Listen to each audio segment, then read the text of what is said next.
All right, good morning. So here we are on Wednesday, November 29th. And our subject today is actually writing a contract. We went over the contract on Monday. And so today we're going to really just kind of talk about getting prepared for writing a contract. I don't have anyone joining me yet on Zoom. I'll be checking that, and I'll check Facebook to see who's joining me on Facebook this morning. And I don't have anybody in the classroom either. So I really think that I'm probably going to start doing this remotely all the time.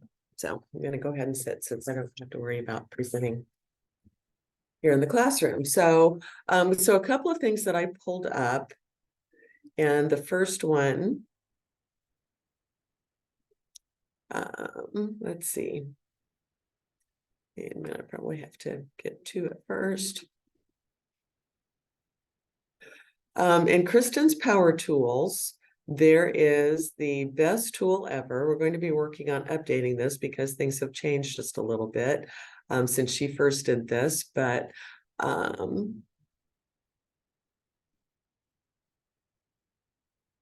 gosh, give me a minute, because am I sharing there? All right, so they're ready to make an offer.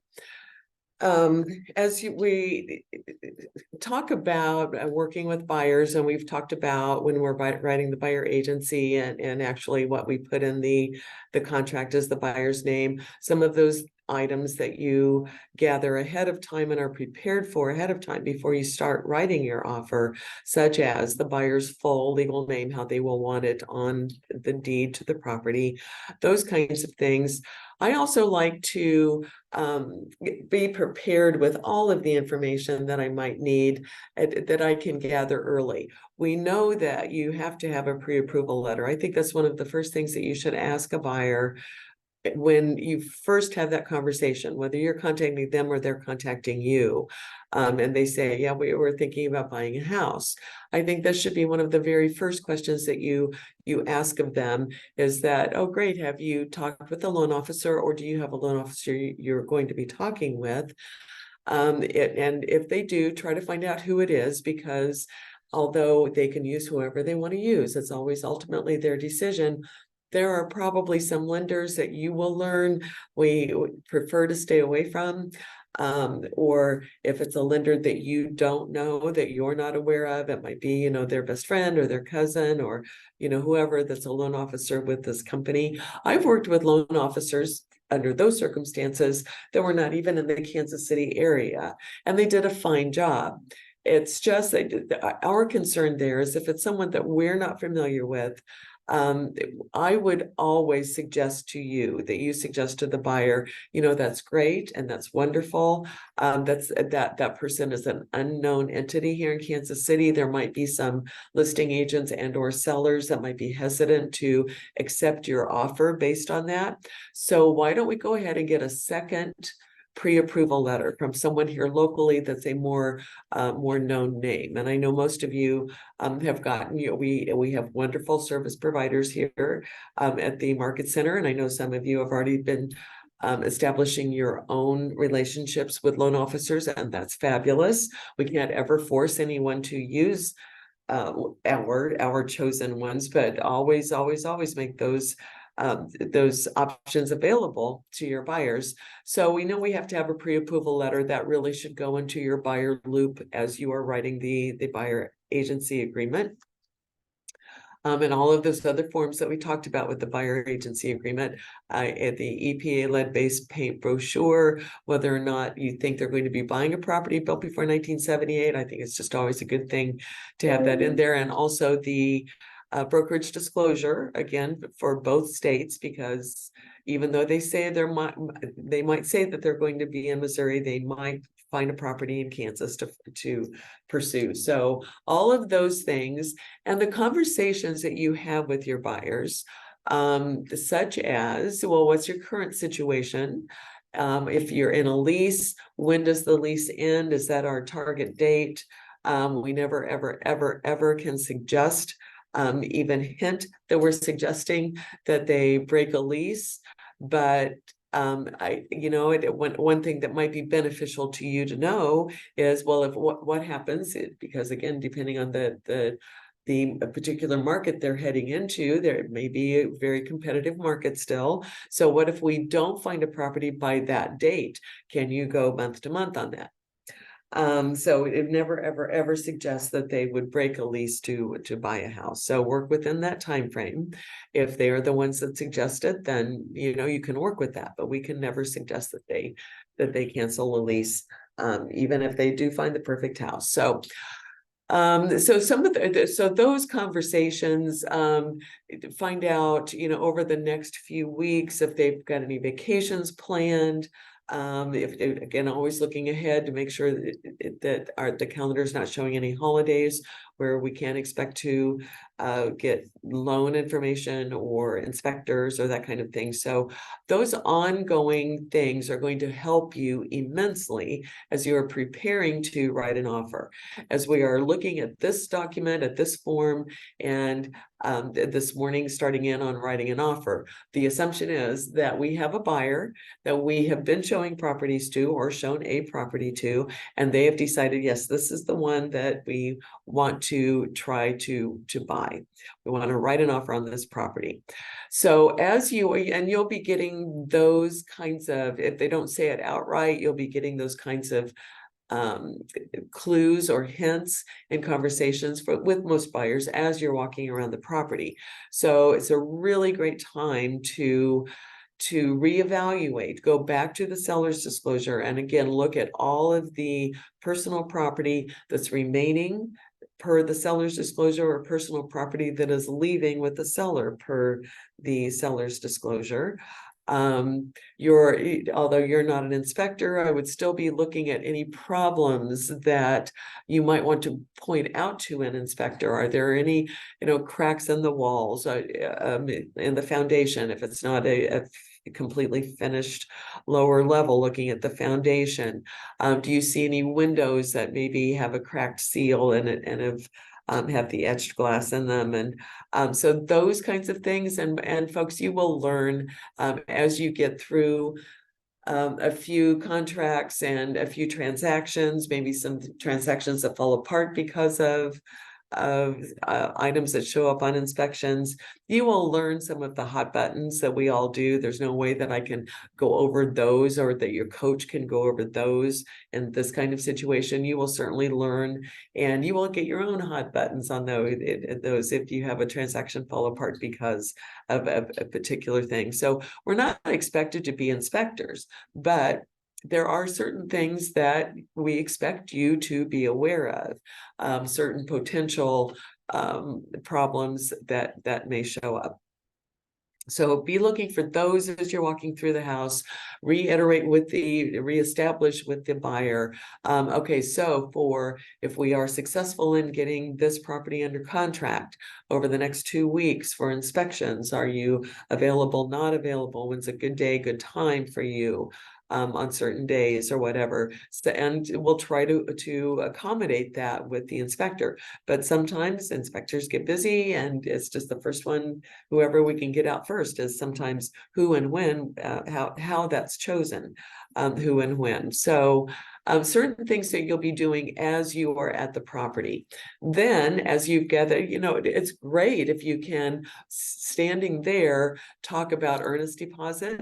How much earnest deposit are you thinking about putting down? Is it a set flat amount, or based on, kind of the general price range of the property? Are you prepared to put 1% down? So kind of talking about those things, and in what form is that earnest deposit going to be? Is it going to be a check or ACH or electronic deposit? So certain things like that you can be talking about as you're at the property.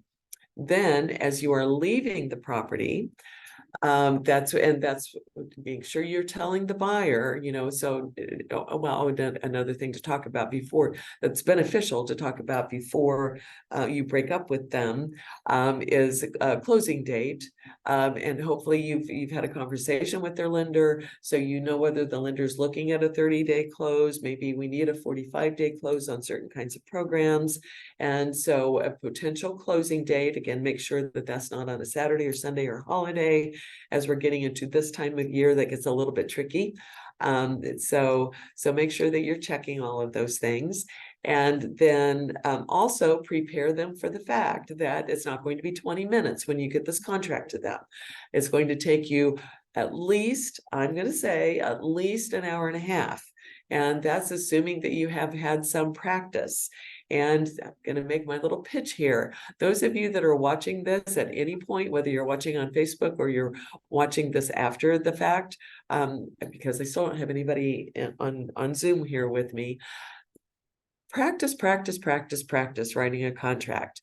I don't have to be included on all of them you do, but as you are practicing, put them into dot loop. You can have as many loops in dot loop as you want. We are not limited there. And so name it.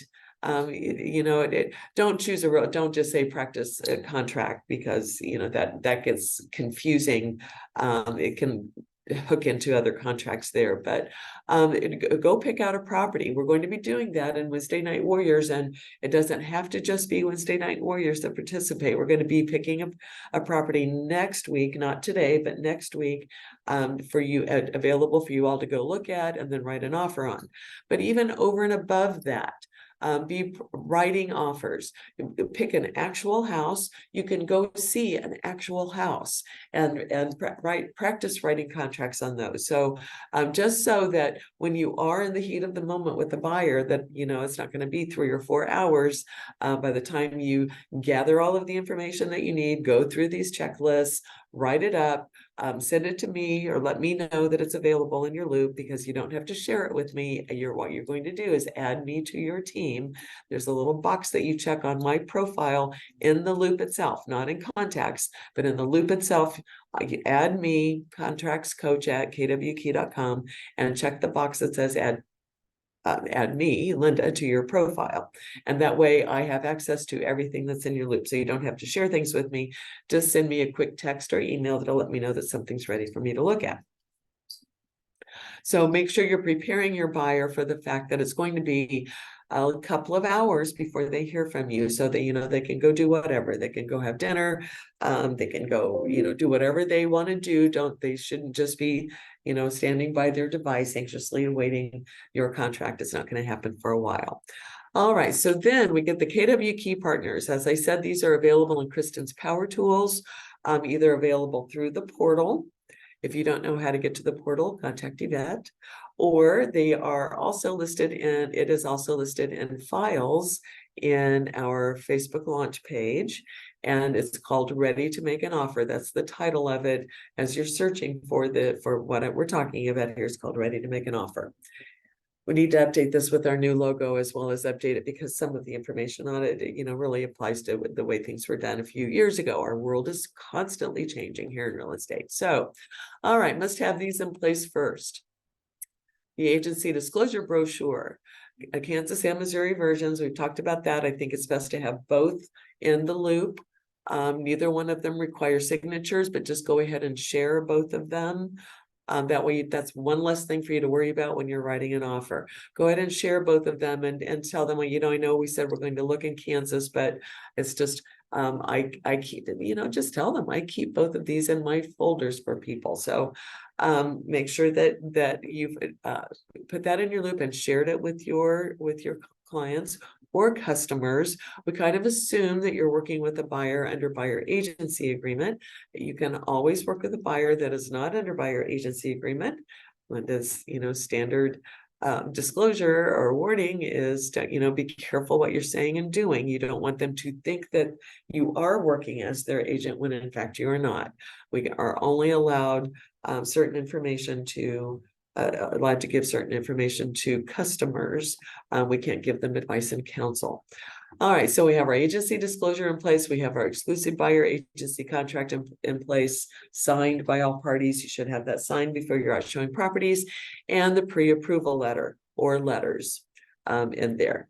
So and a great opportunity for you, and as the third bullet point here is the pre-approval letter. I do like Kristen's comments here, and this is one thing that I want to kind of add to this to this list, or some things to do before we are sitting down to write the offer. So reading what's the paragraph behind that third bullet point there, you need to talk with the lender before writing the offer to get either a mortgage worksheet or a good faith estimate with an estimated head. Without that info, you will not be able to fill out the financing portions of the contract and the required buyer's estimated expense worksheet. Really good points in here.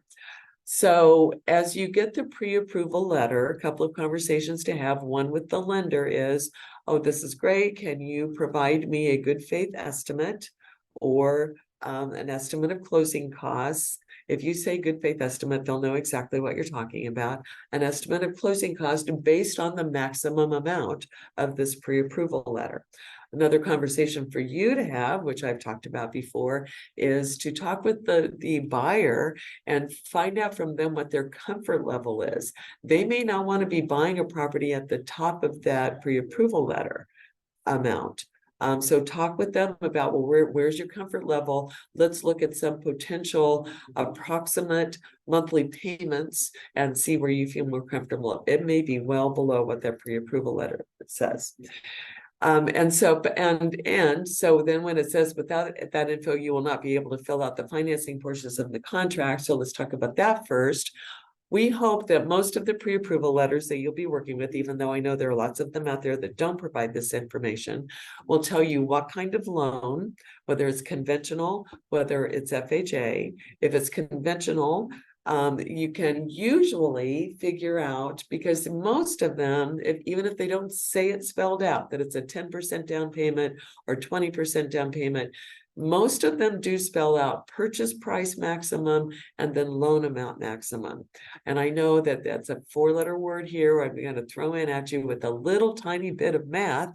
You can figure out then what kind of down payment we're talking about on this. And again, that's usually the maximum on that pre-approval letter. It might not be. Your lender may have already talked with the buyer about what their comfort level is, and your buyer may be qualified for well over what the pre-approval letter says.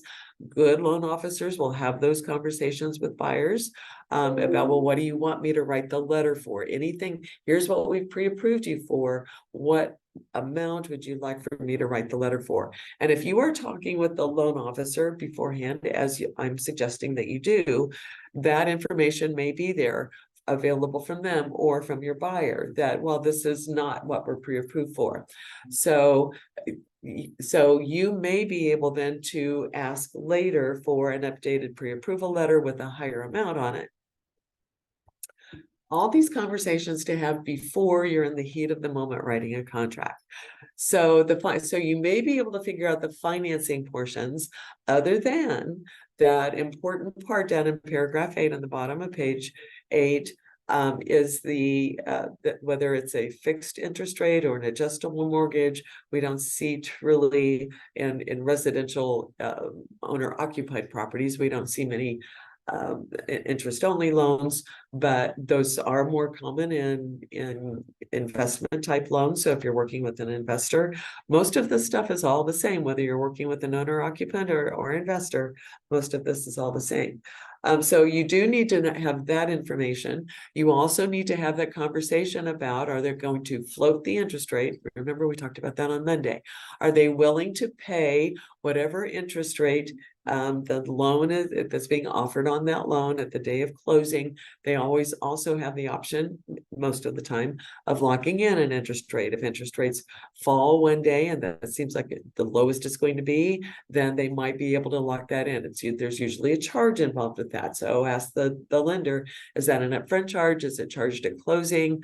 Can they, some even locked in can adjust one time if they happen to go even lower. So all of those conversations to have with loan officers in general, your buyer's loan officer in particular, or I know, really long sentence. Or is your buyer going to cap their offer at a certain interest rate? If interest rates are being very volatile right now, and we want to be able to cap it at, if interest rates go up to 8.5% or 9% or whatever, remember that is a line in our contract that we have to deal with there. So those are the things that are probably not going to be on the pre-approval letter. It might have an interest rate, but that's not going to answer the question for you whether or not that's going to be the maximum interest rate that the buyer will be can be qualified for. So then the second part of that last sentence under the third bullet point, you will not be able to fill out the financing portions of the contract. So you probably do have to talk with the loan officer about that, and the required buyer's estimated expense worksheet. If you can't get a good faith estimate, and I know that there are some loan officers out there, can't for the life of me figure out why, but I know that there's some loan officers out there that won't give you a good faith estimate. Sometimes it's because of the type of the loan, is kind of their excuse. I still think it should be available, but so if you don't have that, that does not relieve you of the responsibility of filling out a buyer's estimated expense worksheet. That those are available in KCRAR, on the KCRAR templates, or once again in the portal under the KW Docs, KW and KC Docs. We have our own internal estimated worksheet, buyer's estimated cost worksheet. We have one for sellers too. But you have to fill that out. That's a state required form. Both states require that. And so you're just going to have to do your best. Again, it is estimated. Once a quarter, we try to teach a class on that. So if you don't know even where to begin on that, go back to the Facebook Live file in the launch group and find the one that says buyers and sellers estimate. I'm pretty sure that I would have named that. So you should be able to search that very easily. We will be, after the first of the year, we'll be teaching that class again at some point. So if you don't know where to begin, that is a great place. I mean, you're going to just have to guess. And we've got some samples in there for you in the files as well.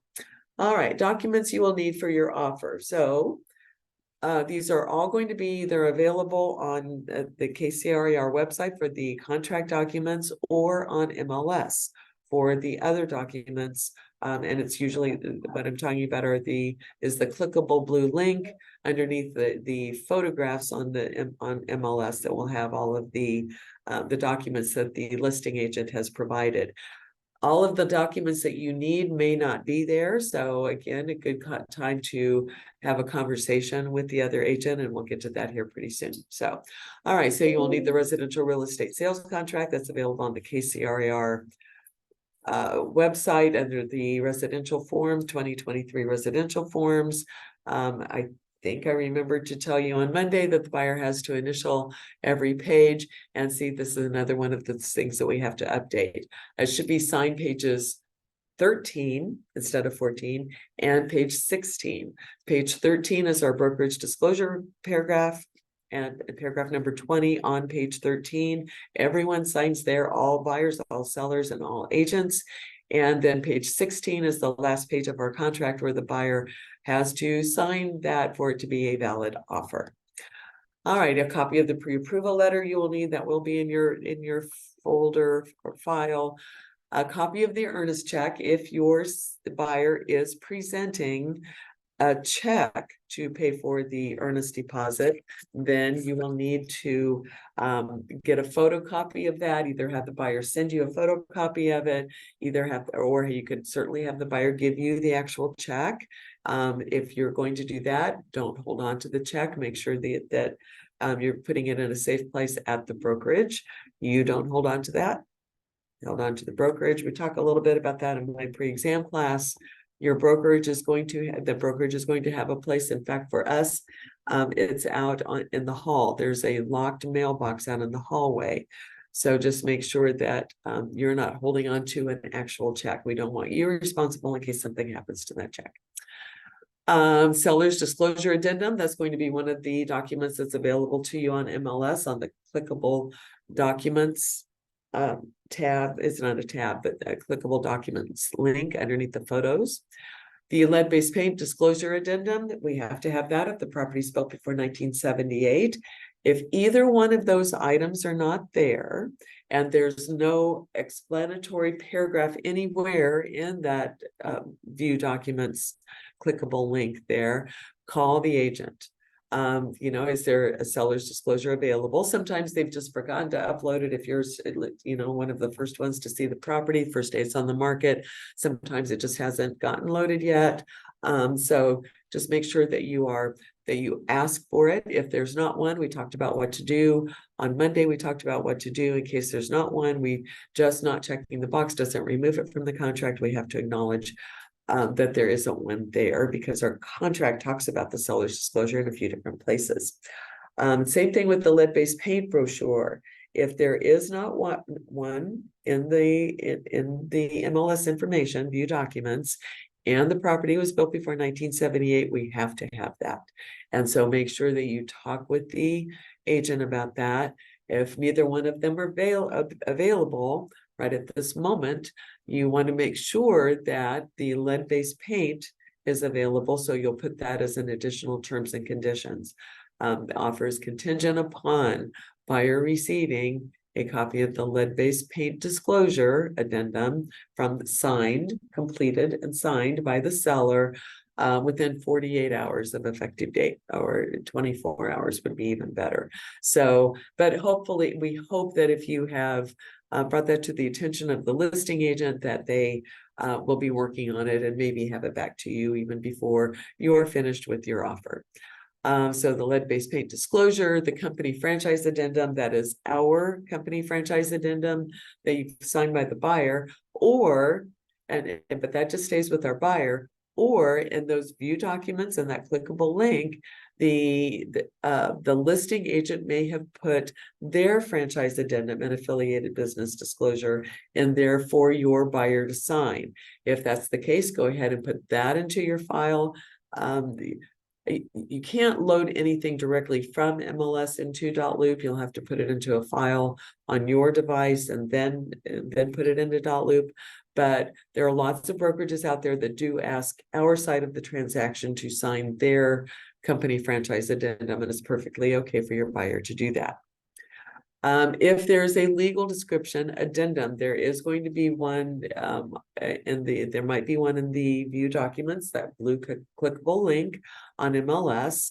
You will have to have the legal description for the contract. So pull up the tax records. If it's really lengthy and you're not going to be able to cut and paste that and put it into our legal description paragraph on the contract, then you'll need to fill out a legal description addendum. So just make sure you're looking at that. Should be on the tax records that's available through MLS. And then any documents on the MLS supplements. There may be other things that are in there other than the seller's disclosure, lead-based paint disclosure. There may be and then its present condition. There may be a cold weather waiver. There may be offer instructions where the listing agent has said, this is our, the names of the seller, and this is where we want to close, and all those things. That does not become part of our contract. That's just information that you have to have and available to you, so that when you are writing your offer, and pursue after the fact, after an offer has been accepted, you'll know what title company they're working with and all that kind of stuff. So all of those kinds of things may be in the documents in MLS, some of which will become part of our contract, others that will not. All right, then getting actually ready to write an offer. So first, call the listing agent. So we've talked about having conversations with the buyers. We hope before you ever go show properties, and then also what's available, talking to them while they are available in the house or shortly thereafter. My suggestion to you is you call the listing agent. I try to never call the listing agent when I'm in front of my buyers. And not that I'm trying to hide anything from them. It's just that I don't want them interrupting my conversation. I did it early on. I've done it. And sometimes it is, inevitable that you're going to have to call the listing agent with your buyer right there. But then it's, kind of like having a toddler at home when you're trying to make a phone call. The buyer's going to be over here saying things to you. So that's why I just prefer to then, break up with my buyer there momentarily while I tell them I'm going to go write the offer, and then call that listing agent while I'm on the way back to the office or to your home or wherever you're going to be to physically be writing the offer, and have conversations with them. The bullet point here says, call the listing agent and ask what's going on with the property. Do they have any other offers? How many showings have they had? Has anyone else expressed interest? At this point in time, and again, that's just Linda doing this, even though I know I'm going to be writing an offer, what I say to the listing agent is, well, my buyers are thinking about writing an offer. And even though that is, in my mind, I do know that they are going to be writing one. Something that I find out here from the listing agent may change my buyer's mind. So that's why I always say, well, my buyer's thinking about writing an offer. Tell me what you've got going on. How much activity have you had? Or do you know of any other offers? Have any other agents called you to ask you about activity? We can ask whatever we want to ask, right? The other agent, and I just had this conversation with Denise Foster yesterday too. Some agents just do not want to communicate with you and just won't. Maybe they're afraid that they would give away too much information. Maybe they're super, super busy. I try to keep an open mind about it, but then you'll also sometimes get those really, really, really chatty agents as well. So we can ask whatever we want to ask, but that's a really important question is, do you have any other offers? If they tell you, yes, we've already got 6 offers and 3 of them are more than 10% over ask price, that's information that your buyer probably wants. And especially if you've talked about price and you know that they're going to be offering full price and nothing over. So find out everything you can from the listing agent and then call your buyer about that. You don't want to do all the work on writing an offer to find out they just accepted another offer. Also, you need to know how to position your buyers. If there are multiple offers, you need to submit a clean offer and not ask for a lot of extras. Another thing that I ask the listing agent is, well, how can we accommodate the seller on closing date and possession date? If it's still an occupied property, can seller be out on closing date, or do they need a day or two in between closing and possession? And if my buyer has any flexibility, that is something I don't think that hurts my buyer's ability to negotiate. In fact, I think it helps it. If my buyer is somewhat flexible, if they're on a month to month or can go on a month to month, depending on the conversation, I may throw that out there to the other agent. Well, my buyers can accommodate anything. Hey, Brett, how's it going? All right. You can say my buyers can accommodate anything. So let's work out what's best for the seller. So I don't think that puts my buyer in a bad position at all. All right. So another thing, then because again, we can always ask whatever we want to ask. I always also ask the agent why the sellers are selling. They may or may not be at liberty to tell me that. They may tell me even if they're not supposed to, but I always ask the question, and they may say, I'm not at liberty to say. See, to me, that kind of indicates that there might be a distress, but I would tell my buyer that, but I wouldn't count on that necessarily being a distress situation. It's just that's like why I like to clear that up on our listing agreement. Let's just say something that's, rather innocuous. All right, so we do a CMA of the neighborhood, and then we do a CMA of the neighborhood to help the buyers to determine what would be a good offer. 2 things here. If time allows, absolutely do a CMA. And then that would be the other thing to tell your buyer. I'm going to be doing a market analysis. What I say to my buyers is I'm going to be doing a market analysis as if you already owned the property and you called me to put it on the market. Let's determine what a probable sales price would be, because that's what our CMAs do, a probable sales price. But that's going to take me at least another hour, hour and a half, the way I do it, because, and even though you can, folks, you certainly can pull from MLS. There are two versions of a CMA on there, the cloud CMA, and then I think maybe the other one's called a quick CMA, and you can certainly pull those. My concern with those is that we are at the mercy of what the agent put into MLS, which may or may not be totally accurate information. The CMA that we have available to you, once again, in the Power Tools, that David taught a workshop on it last month, I think, on doing a CMA. We have the ability to, I don't want to say manipulate, but we can change the incorrect information that a listing agent has put in. On the ones that are available on MLS, they pull directly from the information on each of the listings in MLS, and there's nothing that we can do to change those. So I think that our big dog CMA, I think is what Kristen calls it, is a little more accurate. And again, so if time allows, if you're under the gun though, and you can't do a market analysis, there are still some real quick things that you can do. You can do one of those quick CMAs on MLS and pull up, that. But again, I think that's kind of weak information. Another thing that you can do, which I suggest that you do again when you're out showing properties, I do this for all of my buyers as well, is I'll pull up just a single line from MLS. I'll pull up the activity in that's happened in that subdivision or that area over the last year, because I like to go back a year on some of this information, and pull up just a single line. So it shows me what's active, what's pending, what's under backup, any contingencies, what's sold in the last year, and then also any pre-MLS that might be coming up. I check all of those boxes. Contingent, did I say that one also? So that I have a pretty good snapshot of what's been going on in that market. And so if you're under the gun and don't have time to do an actual CMA, at least you have that information. You can also consider doing a quick CMA that's available on MLS. So either way that you do it, but let's assume that you have time to do an actual market analysis, an actual CMA, then mine gives a range. Right, the big dog one that we use here at the office gives a range based on solds, above grade. I had to think of my terminology there, sorry. And then also including all finished livable area, below grade and above grade. So you can kind of get a high and low in there.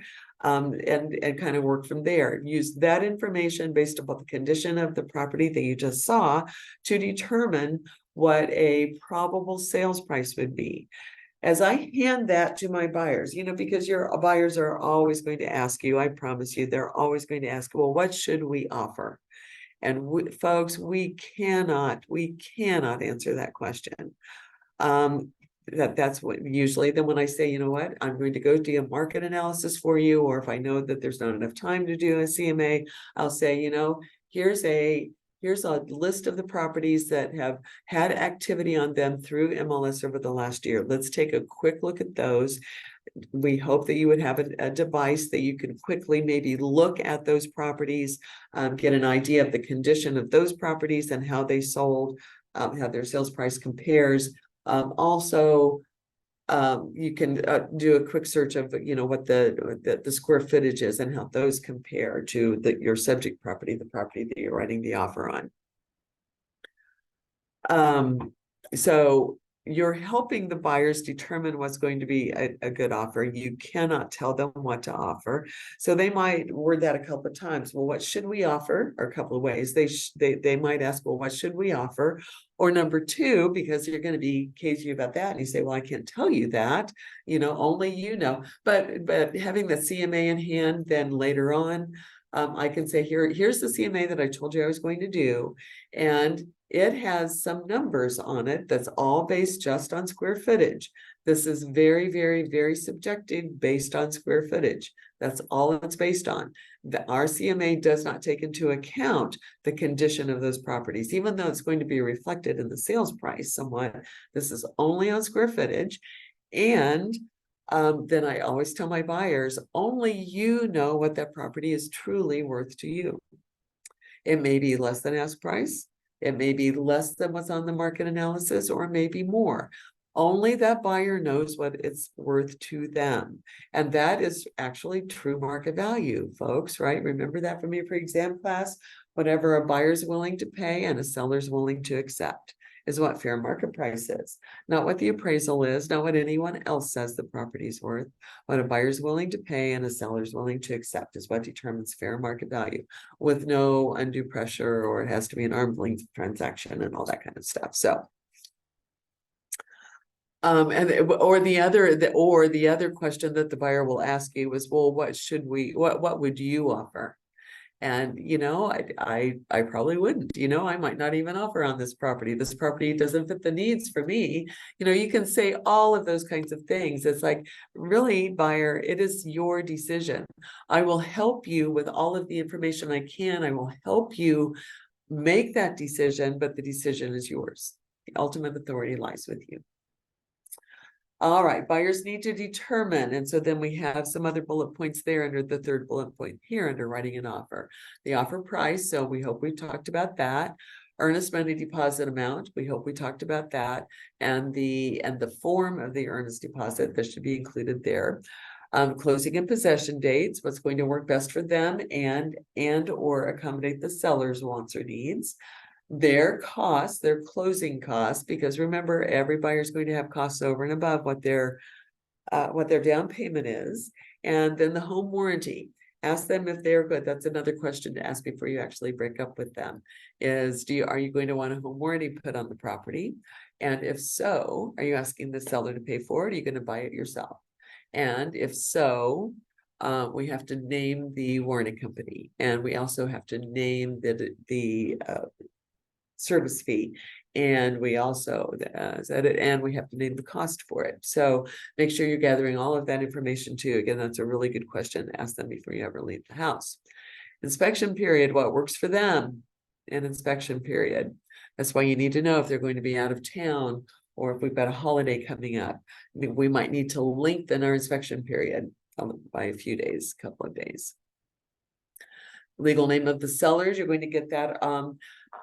I talked about this the other day. My preference is to get it off of one of the documents in MLS, the seller's disclosure or lead-based paint disclosure, because that should be under the name that the property is currently under in tax records, because tax records may not have been fully updated. But if there is no seller's disclosure, no lead-based paint disclosure, then I would absolutely then go to the tax records and pull it up from there. We have to have a legal description. So again, you can cut and paste from the tax records if it's lengthy and won't easily fit in our box in the contract, and still stay legible. Then it might be up to you to provide a legal description. That would be something for you to do, and present that along with your offer. And if that's the case, you would say see attached in that box on page 1 in our contract. MLS supplements for the property, we already talked about those. There might be a supplemental addenda. We might have listing offer instructions that don't become part of the contract. So make sure you're looking at everything that's in there. The financing terms, we have to let the seller know all of the financing terms. So again, whatever you can glean from the pre-approval letter that the buyer has, as well as having conversations with the loan officer, should do that well before you're trying to write an offer. Because believe it or not, folks, loan officers have lives too. So you may not be able to get them when you need them when you're writing the offer. Most of our offers are written, I don't know if you all know this or not, most of our offers are written in the evenings during the week and also over the weekends. It's harder to find people. It's sometimes harder to catch me, even though I do try to keep a close eye on my phone. It certainly can be more difficult for you to get in contact with the loan officer as well. And then listing agent's agency, all of that's available on MLS just before the agent's name. In that middle block on the left-hand side, you'll have the agency brokerage name that that agent is working with. And you'll have all of their contact information. Please, please, please, please complete that on page 16. The listing agent's name, their brokerage street address, contact information contact phone number for both the agent and the brokerage, and then the agent's email address. All of that is readily available to you, as well as oh, it's not on here, but as well as who's paying for commission. And so make sure that all of those boxes are checked. All of that, and listing agent capacity is also going to be on MLS. So a couple of more minutes here. How far are we going to get? All right, require KW key partners internal documents. So our buyer's estimated expense worksheet has to have that for state license law. The agency agreement signed by all parties, including you signing on behalf of the brokerage. The affiliated business oh my goodness, disclosure. A couple of the other things that we talked about in there were the cyber protection and the lead-based paint brochure, and the inspection advisory as well. Yeah, I don't know what happened to my page 2 here. Why is it not loading?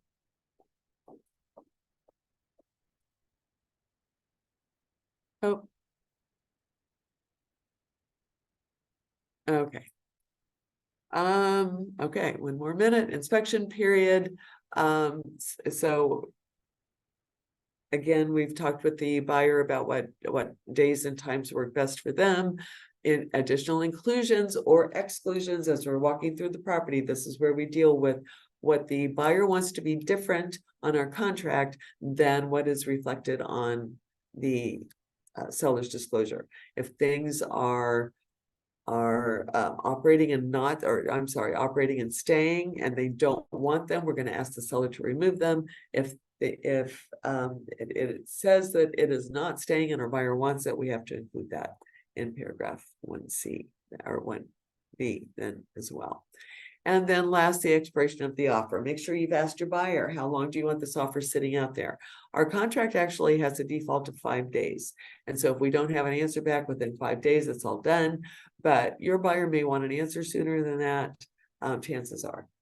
So, all right, folks, it's 9:50. I will see you all in 10 minutes after a 10-minute break.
All right, we're back. So I did check Facebook. Thank you, Serena, for being on here and making the comments that you are. And Serena also posted this on GroupMe, so I appreciate that as well. I also think that Serena is the best. She is one of my very favorite people in the whole wide world. So, and one of the comments that Serena made on Facebook Live was that she prefers to work with loan officers that don't have lives, and I would second that too. Yeah, make sure you pick the good ones that are available whenever you need them. So, all right, I'm going to share screen again. Oh, where's the right spot? I didn't. Oh, yeah, I did. I did change screen. So, all right, now I'm going to share screen again. And there it is. All right. All right, information you need to fill out: the sales contract, the legal names of your buyers, because that's going to go in the header of our contract. And again, that's one of those things that it's easiest to take care of when you're doing your buyer's agency agreement. Legal names of the sellers, we've talked about that. Get that off of the tax records. It is one place I prefer to get that. Oh, I already did all of the, no, I didn't. All right. Legal, back up, Linda, slow down. All right, here we go. All right, get that off of, I prefer to get that off of the seller's disclosure or lead-based paint disclosure, because we assume that's how they're going to want it. If the property, I've talked about this on Monday, if you look on the tax records and it's under the name of Sam and Sally Seller, probably what's the way they originally took it, but maybe it's been put into a trust at this point. And although our tax records, they do a great job. Realist does a great job of working with the counties and keeping that updated for us. It's not real time. So if that just happened a couple of months ago that Sam and Sally put it in a trust, or maybe they never let the county know that they put it in a trust. So I always look on one of the documents that's available in MLS. And I didn't do it over the break, but I will pull up an MLS listing so that you all can see what I'm talking about, for those of you that maybe aren't quite as familiar with MLS as the rest of us. So legal name of the sellers. So even though this says look under tax records, I always look at one of the documents, that if there aren't any documents available, then go to the tax records and put it there. That can always be changed. That's a question that I get a lot. What if we want to add someone to the contract, or the seller, we did find out that it's in a trust? That can always be changed with an amendment later on, at any point. That's an easy fix, but it's just, if we can get the correct information first time through, that's always best. Legal description of the property, MLS. Oh gosh, I am kind of backtracking on all of this stuff, aren't I? MLS supplements of financing terms. Or is there just, maybe not. Maybe I'm not. Maybe it's just that I got ahead of myself here. MLS supplements. So look there to make sure that you've included all of the addenda that the sellers want included on that. And assign, when you put those into the loop, make sure that you're assigning your buyer's initials and signatures to all of those as well. The buyers need to initial every page of the seller's disclosure. And then sign the page 8, and then on the lead-based paint, the buyers will initial the appropriate lines, and then also the checkbox down at the bottom of the first page of the lead-based paint disclosure. Whether if they are waiving all of their rights to all inspections, we would check that box. But if they are asking for an inspection period in the contract, then we check the box that say they have received a 10-day is the default there, but it's whatever is negotiated in the contract. So make sure you're checking one of those correct boxes. Also, since I'm talking about that form and I'm got time to kill, I'm sure at the end of this class here, make sure that all of the initials and signatures on that form are correct, that the seller has initialed everything they're supposed to initial and signed the last page, and that the listing agent has initialed the top of the second page. There's a little box for the listing agent to initial, and then everyone signs at the bottom of the second page, excuse me, pardon me, including you. On that form, it is perfectly okay for you to sign where you're supposed to sign before you send it to the buyer to initial and sign. And in fact, I would even say that it's a good idea for you to do that, because that's letting the buyer know that you've looked at the form and that it's okay. Again, just folks, when you are here in launch and I'm supposed to be looking through all of your contracts, go ahead and put the initials, because that's one of the things that I look for. When you let me know that something's ready for me to look at, I expect to see buyer's initials assigned on all of the addenda and on the contract itself. I expect to see you have signed where you're supposed to. Now, that's kind of a double-edged sword. If I have you make changes on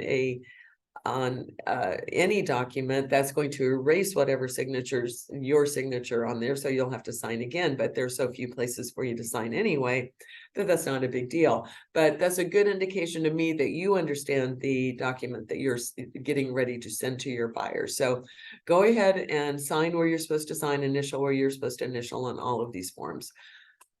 Financing terms. So it's not on page 4 and 6 of our, sales price is on page 4. It's on page 8 of our contract. Now, how much are the buyers putting down? What would their loan amount be? Is it conventional or FHA? Is the loan fixed or adjustable?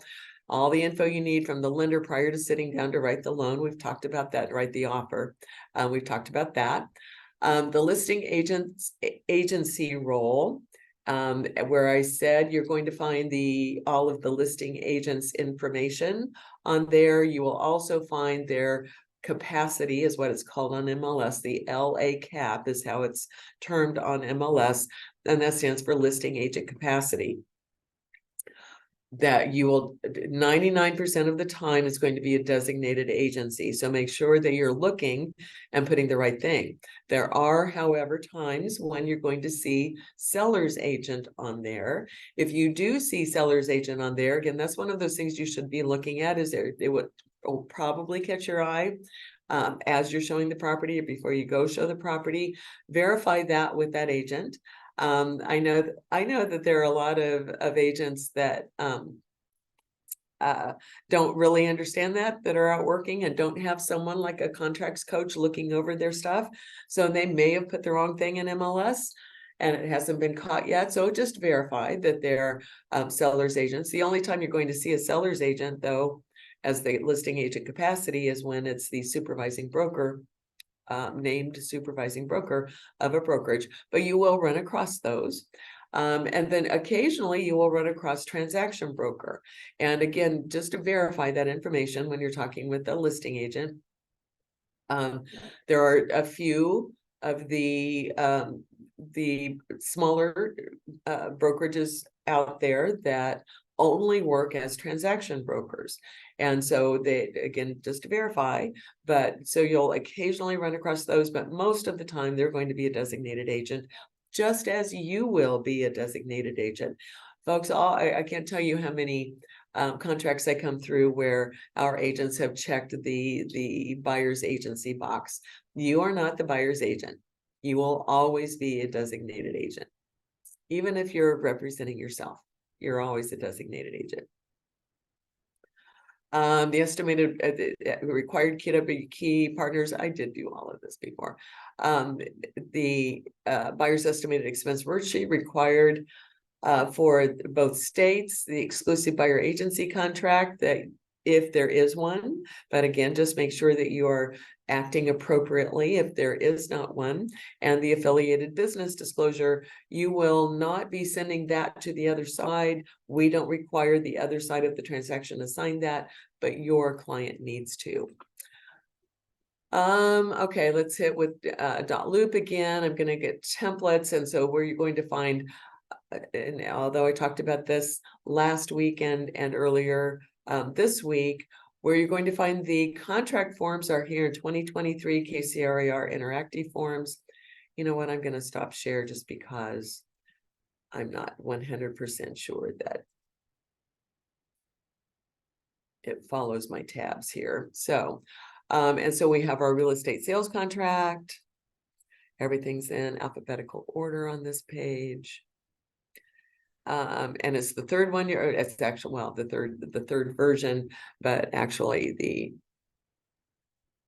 which one is it? 1, 2, 3, 4, 5, the fifth one in line under real estate sales contract. Make sure you're choosing the right one, and it says residential. You should be able to see that right there. Go ahead and choose the one with calculations, but that's where you're going to find that document.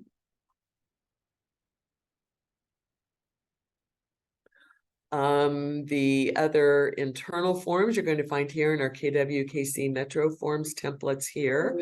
Our the two broker relationship disclosures are right there. Our exclusive buyer agency is right there. The inspection advisory is there. Okay, doesn't take me too long to get through all of this stuff. So give me 1 minute and I'm going to sign into MLS so that we can stop share here for a minute,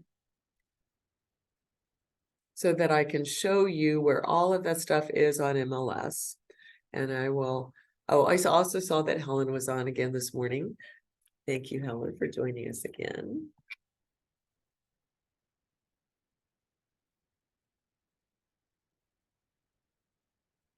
And I'm going to pick just a random property. I'm going to look here in Prairie Village.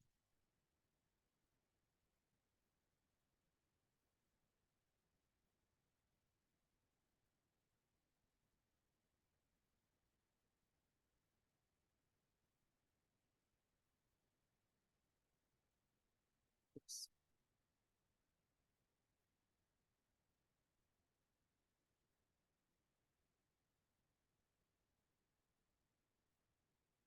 And just a random one here in Prairie Village. See if I can quickly find one that would be not too far from here.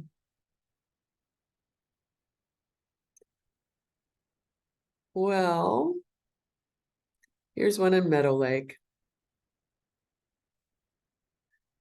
And now I'm going to share screen again. Okay, so here we have a property in MLS. And now, folks, this is not an MLS class. I may do things here a little differently than you might have been taught in MLS. So, you know, don't do as I do as I say, do as MLS says. But so we have our full MLS listing. And when I say, you know, to go to tax records, that's one of the tabs that's available up here. So we have here, oh, lucky me, I picked an open door. I'll probably go to a different one because they won't have everything that I want. Open door property trust here. And so that's where your seller's name is going to be right there. The first thing that you run across there. Of course, have your photos there, and right under the photos, we have the view documents, the little clickable tab here. So here, yeah, maybe they'll do okay here. Kansas offer checklist. So it's quite, a lot of agents do put something like this on MLS. That, you know, the checklist and offer instructions that's, you know, called different things, but a lot of agents do that. It's seller with, and they will include seller's name to be, this is the title company we're using. They will also probably give you special instructions on seller will be looking at offers that's on Sunday with the date at, you know, or 3 o'clock, offer deadline of noon on Sunday or 8 o'clock on Saturday or whatever. They might go ahead and put that. Also be looking in MLS for those specific kind of instructions. And so, although this one is a little bit different here, that's at least gives you an example of some of the additional documents that might be in a listing. And then we do have our seller's disclosure here. Oh, look at that. They actually did, even though it is Open Door, that has owned this property a very short period of time. You'll even see here, 6/29 of 23 is when they bought this property, and they may have done some work to it. They have filled out a seller's disclosure here. So, and so you'll see that we have our buyer signatures down at buyer's initials down at the bottom. So you will be assigning, because you'll be working with the PDF here. You'll pull this off of MLS. Can't do, as I said earlier, you can't put this directly into .loop from MLS. You have to put it into a file on your device and then pull it over into .loop. So you'll be working with the PDF, and so you will have to on .loop add initials and then add signatures at the very bottom. And so that's the clickable link that I was talking about, the tax tab that I was talking about there. Here in the middle, all of that information about the listing agent that I was talking about. We have our listing brokerage here, Open Door Brokerage LLC. We have our listing agent, Benjamin Lytle. And you'll see over here, it's got all of the phone numbers. You're going to need that information on page 16 of our contract, because you're going to be filling out the listing agent side of that too. That's just a nicety. That's one of those indications to the other agent and to the seller that you are going to be a professional and easy agent to work with. When you fill that out, it's those little psychological things can really give your buyers a leg up on if there's a competitive market. Even if there's not, you're still just giving the indication. Even if you're not competing with other offers, it's still an indication that you know what you're doing. And put that listing agent a little bit at ease there, which they can then pass along to the seller. All right, then we have our agent email. That's necessary on page 16. And then it's a second listing agent. Sometimes you'll have that on some of these listings. And then right below that, the LA cap seller's agent right there. Another thing I wanted to point out before, oh, well, let's take a look at this one. And again, just for those of you that may not be familiar really truly with the way that that MLS works, a couple of things here. It's still in this middle section right here. You are seeing here the BAC, buyer's agent compensation, is the 2.5 there. That is the 2.5% that broker is going to be paying your broker when that property closes. If on your buyer agency agreement, you have left the default in your compensation paragraph, if you've left the default, which is 3%, that means that number one, before you show the property, so this is one of those things that you should be looking at before you show the property. You need to have a talk with your buyer saying, you know, the compensation from one broker to another on this one is 2.5%. Our agreement on our buyer agency is that my broker expects to get 3%. If you purchase this property, you will owe an additional 0.5% of commission. Do you still want to go see the property? That's exactly the way that I would put it. And if they say sure, you know, then everything's fine. If they're a little hesitant about that, or if they say no, but they really want to go, that they're not going to pay you, they don't want to pay you, or they can't. You know, a lot of buyers are, you know, pretty cash strapped to begin with. Two things that we can do. We can either, you can't renegotiate at this point. I mean, you could before you go see the property. You could call the listing agent and say, hey, how about that? You know, how about, can we bump that up? Chances are your answer is going to be no, but you can always try.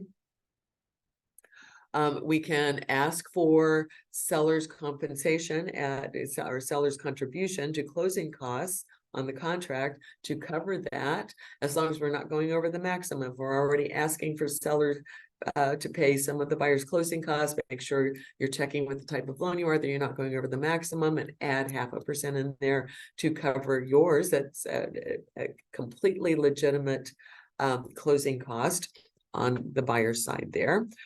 Or if all of that fails, then you can always do a change form revision of your buyer agency agreement and change that 3% compensation to 2.5%. So you can always do it that way. So for those of you that may not be 100% familiar with the way that MLS works, as we get down here to the remarks and directions paragraph here, the first part that you see are the public comments. This is what goes out when all of this is disseminated out into the internet. So this will show up on realtor.com, on Zillow, on HotPads, on all of the, I don't even know what all sites it goes out on these days, too hard to keep for my little mind to keep track of, but that's what everybody sees. You will see here, then starting there in about the middle of that little block, it says private remarks showing agent info. This does not go out to the public.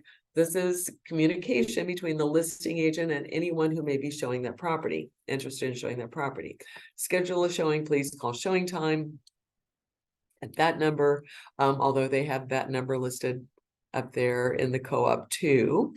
For questions, call Shelby, who's the second listing agent there. So that's important information to know. Always be sure that you're reading those private remarks.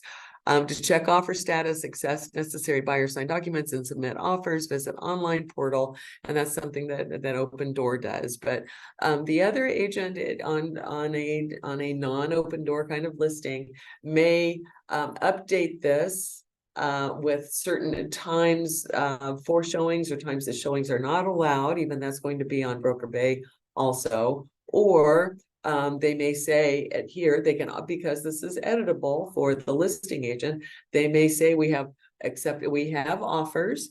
Seller will be considering all offers at, whatever. Bearing in mind though, folks, that a seller can accept an offer at any time, even though they post that on there.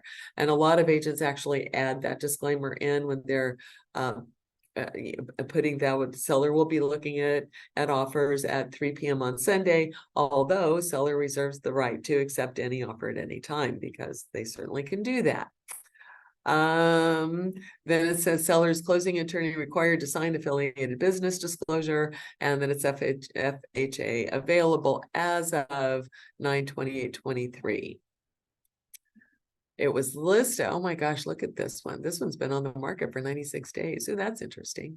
So they listed it in July, and it's just a little tidbit here. When they tell you FHA eligible on 9/28, FHA requires a 6-month period between sales. And so this one was purchased back in March, I guess. Although I thought the seller's disclosure said a different date, but I'm not going to look at the history of it, but so there's a waiting period. If an FHA will not loan on a property that has been sold within the previous 6 months. So just something for you to keep in mind there. I also wanted to show you where, because on the contract you have to reference where the earnest deposit is going. That's on page 2, or I'm sorry, page 4 of the contract.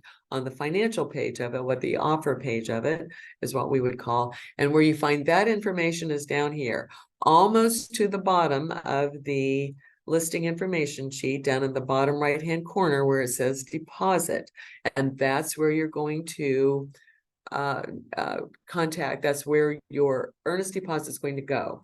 If the buyer's writing a check, that's who they write the check out to. If they are making an electronic transfer on that, and have to do that again within the 3 days allowed in our contract, or any negotiated term other than 3 days, this is where we have to go find that information. Most title companies these days are taking electronic. It's been a while since I've run across one that didn't have that posted, that they would accept that, but you'll probably need to call the title company to get that information. All right, so there's that. I can't think of anything else that I needed to share on MLS there. I am going to. Oh, and Regina joined us also. Good morning, Regina. And let's see. That's it, folks. I'm going to stop share. I rarely do this. It's 10:24. I've gone through everything. We went through the contract. We got through the contract on Monday. And so if anyone has any questions about filling in the blanks, that's all available on the Facebook Live files. Um, and so let's see, what else might I need to cover here? I think I'm gonna cut it off early. I think we're done early. That so rarely happens. I think this is the first time in over a year that I haven't been able to fill both hours on that. And I don't think I'm missing anything major. So just to wrap up, let's talk about dot loop for a minute and sharing your loops with me, your transactions, and that's even starting with a buyer agency agreement or a listing agreement. I want to see all of those and send it to me before you have your client sign it.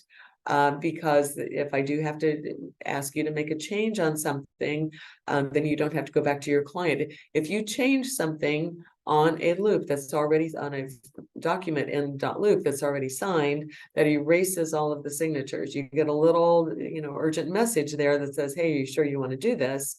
And so if your clients have already signed it, you're going to have to ask them to sign it again. So send it to me before you send it to your clients. If you've already signed it, it would, and you have to make a change, it will erase your signature as well, but it's just, that's just you and one signature. I do prefer to see that you have signed it in the proper place, or at least assigned your name in the proper place. And then if your name's not on there, or if your signature's not on there, I will remind you, be sure to sign, the last page or line number is usually what I reference there. And so the easiest thing to do is to, in my profile in the loop, and that is one thing that I can show everybody here that's paying attention. If I share screen to .loop.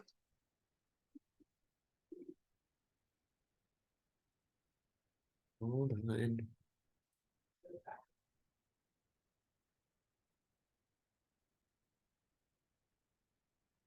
Because I'm not, a lot of agents have caught on to this. I'm not sure, though, that everyone is, again, as familiar with .loop and MLS as I sometimes assume. So get back on here, share screen, and .loop.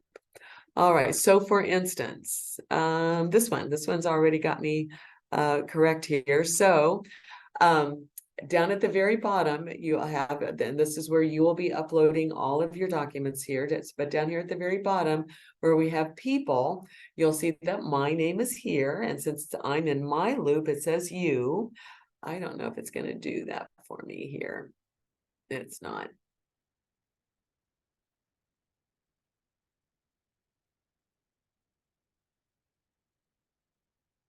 And well, anyway, usually though, if you click on my name, that's what I was kind of trying to head to here. If you click on my name here, in addition to all of this, there will be a little box up here on the top right-hand corner that says add to my team. And I need you to put a check in that box.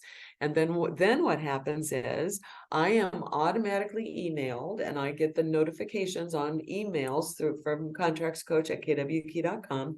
I get the notification that you, and it says your name, wants to collaborate on a loop, and it tells me the name of the loop, and then I follow that email link and I accept your invitation to that. I do believe that you get notified that I've accepted that invitation. So everybody knows that everybody's on here. And the real beauty of this, two things. Number one, you don't have to share anything with me in that loop. I now have access to everything that's in that loop there, as we're showing, in this one that Tyrus is working on here. So you don't have to share anything with me. I just do still want you, because here's the other thing, folks. I promise you, I don't go on and just read through your loops. I don't have the time or the energy to do that. I'm looking for particular things when I'm in there. If someone went on and looked at my loop, they would see extra things in there. They might find an old copy of something that maybe I haven't archived. There's no judgment on that.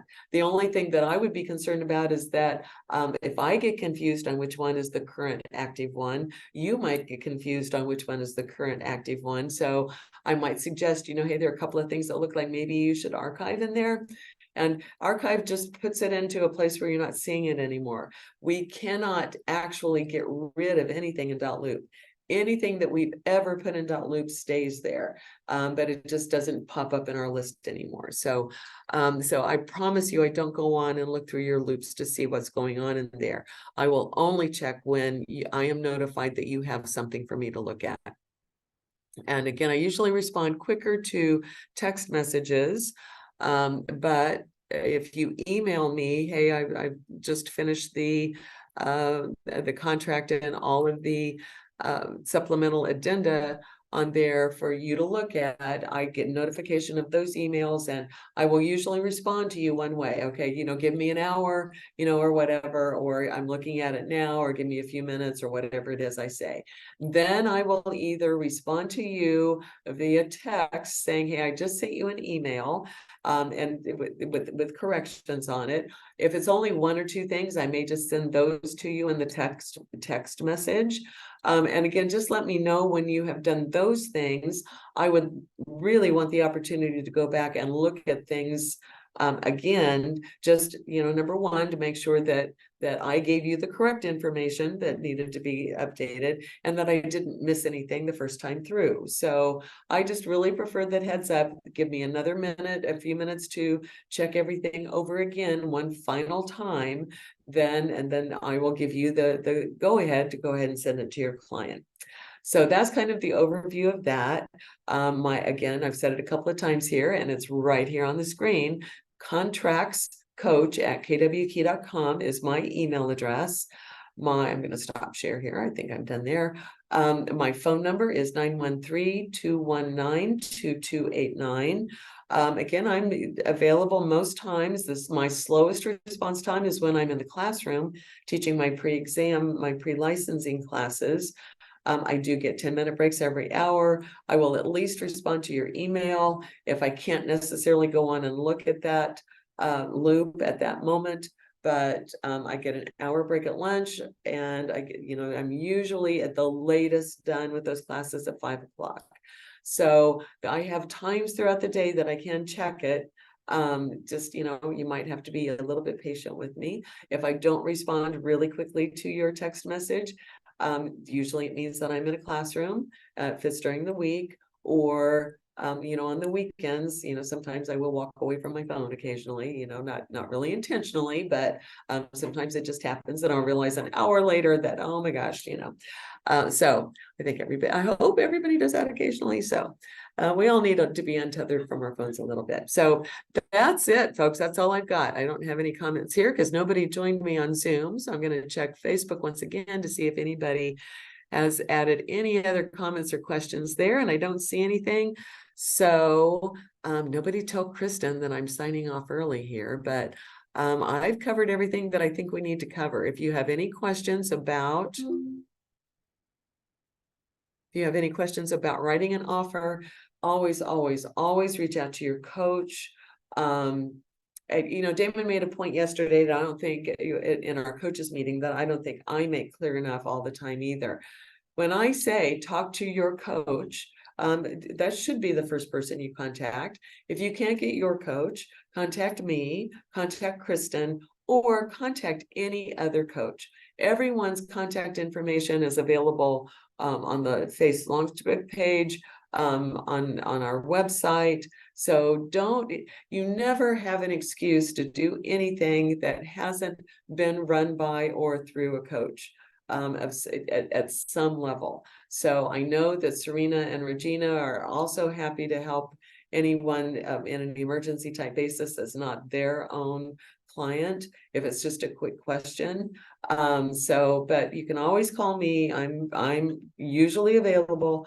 And then if you can't get any of us, call Kristen. And if she's not available, always call Lynn. Lynn Weymouth is also a supervising broker. Any one of us would rather field multiple phone calls from someone answering questions that a new agent might have, rather than try to take care of a situation after the fact. It's harder to get you out of trouble than it is to keep you out of trouble. So we like to keep you out of trouble by looking over all of your paperwork first. All right, folks, that's it. Again, like I said, keep this between us. Don't tell Kristen that I'm signing off, even though I'm going to have to walk right by your office. So anyway, everybody have a great week. Please give me a heads up. Text message is great if you're going to be out working with buyers or sellers. Just to let me know that you might be taking an agency agreement or writing an offer. I just appreciate the heads up, just so I know to be looking for stuff to come through. So, all right, folks, that's it. Everybody have a great week, and I will talk to you all soon.